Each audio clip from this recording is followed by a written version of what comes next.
নিয়ামত মানে সব সময় পাওয়া নয়, মাঝে মাঝে জীবন থেকে কিছু চলে যাওয়া নিয়ামত। জীবন থেকে কিছু হারিয়ে ফেলা মানেই ক্ষতিগ্রস্ত হওয়া নয়। কিছু জিনিস জীবন থেকে চলে যাওয়াটাই কখনো কখনো আশীর্বাদ।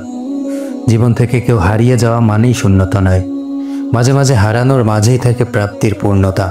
বিপদ মানেই দুঃখ কষ্ট আর লাঞ্ছনা না, কিছু বিপদ সুখের চাইতেও বেশি মূল্যের।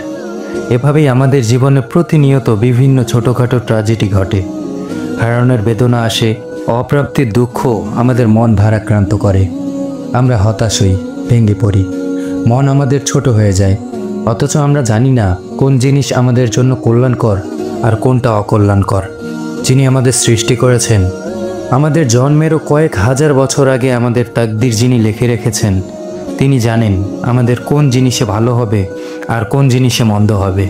তাই তার উপর ভরসা করুন, তার উপরেই সব আশা ভরসা, সুখ দুঃখ সঁপে দিন। দিন শেষে আপনি পেলেও বিজয়ী আর না পেলেও বিজয়ী। শান্তির মালিকের সাথেই সন্ধান নাই, আমাদের জীবনে শান্তি আসবে কোত্থেকে? দুনিয়াতে এমন কোনো মানুষ পাওয়া যাবে না যে এই জীবন নিয়ে পরিতৃপ্ত, যার মন সর্বদা প্রফুল্ল থাকে।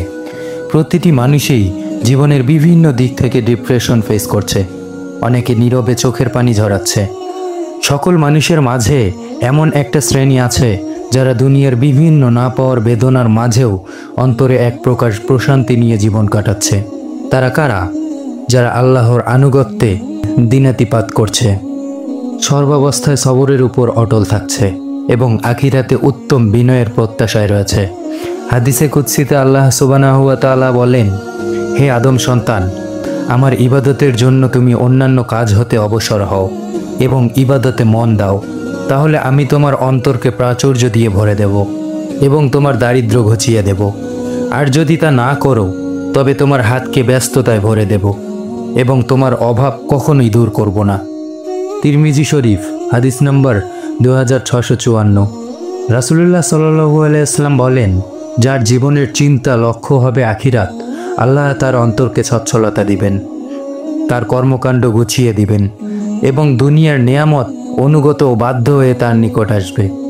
আর যার চিন্তা লক্ষ্য হবে দুনিয়া, আল্লাহ তার দু চোখের মাঝে দারিদ্র্য রেখে দিবেন, তার কর্মকাণ্ড বিক্ষিপ্ত করে দিবেন, ফলে সে অস্থিরতায় কাতরাবে এবং দুনিয়া থেকে সে ততটুকুই অর্জন করতে পারবে যা তার জন্য পূর্ব নির্ধারিত। তিরমিজি শরীফ, হাদিস নম্বর 2465। ভিডিওটি ভালো লাগলে লাইক, শেয়ার এবং সাবস্ক্রাইব করতে পারেন এবং আপনি যদি ইসলামিক ভিডিও পছন্দ করে থাকেন তাহলে আমাদের চ্যানেলটি ঘুরে আসতে পারেন। আসসালামু আলাইকুম ওয়া রাহমাতুল্লাহি ওয়া বারাকাতুহু।